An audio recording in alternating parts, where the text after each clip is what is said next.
Levítico, capítulo 24. Dirás aos filhos de Israel: qualquer que amaldiçoar o seu Deus, levará sobre si o seu pecado. Versículo 15. Os dois elementos que compunham a função do candelabro e da mesa da proposição eram, respectivamente, o azeite e os pães asmos. Aos sacerdotes, cabia a atribuição de manter o candelabro sempre aceso e cuidar para que em cada sábado houvesse novos pães sobre a mesa, no lugar santo do santuário. O azeite sabemos ser um símbolo do Espírito Santo, e o pão representa a Cristo, o Verbo de Deus. João capítulo 1, versículo 1. Esses dois símbolos declaram a missão do povo de Deus na terra e a condição necessária para a admissão no reino dos céus. Assim como a lâmpada deveria estar acesa continuamente, o povo de Deus deve manter acesa a chama do Espírito Santo a fim de revelar o caráter de seu Senhor. E a cada sábado, reunido como um só povo, comungar da palavra de Deus, conforme o exemplo deixado pelo nosso Mestre. Lucas capítulo 4, versículo 16, Mateus capítulo 12, versículo 12. Todos os dias, o candelabro era mantido aceso, e na mesa jamais faltavam os pães.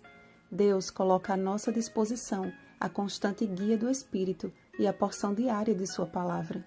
Fomos chamados para ser uma luz contínua, espalhando pelo mundo o brilho incomparável das Escrituras. Somos o sacerdócio real de Deus, 1 Pedro capítulo 2, versículo 9, e não podemos perder o foco do objetivo de nossas vidas, glorificar a Deus. Isaías capítulo 43, versículo 7, Mateus capítulo 5, versículo 16. Estivesse esta pérola conservada em cada coração dos filhos de Israel, e não sucederia o caso de haver pecado de blasfêmia no meio deles. A blasfêmia, como conhecemos, se trata de uma grave ofensa ou insulto a Deus ou às coisas sagradas. A Bíblia, porém, apresenta um contexto mais amplo, considerando a blasfêmia como uma tentativa do homem em assumir a posição de Deus.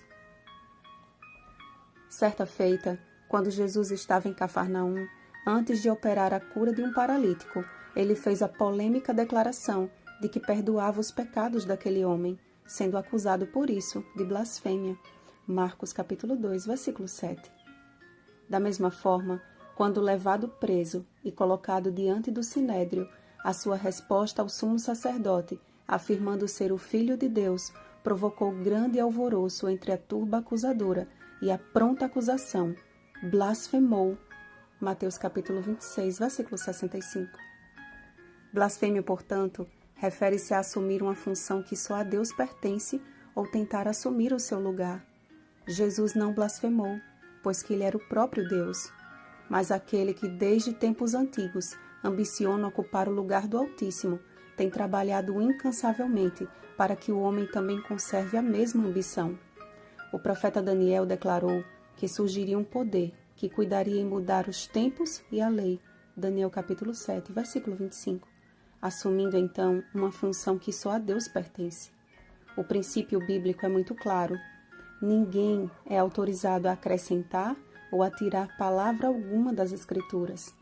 Apocalipse capítulo 22, versículos 18 e 19.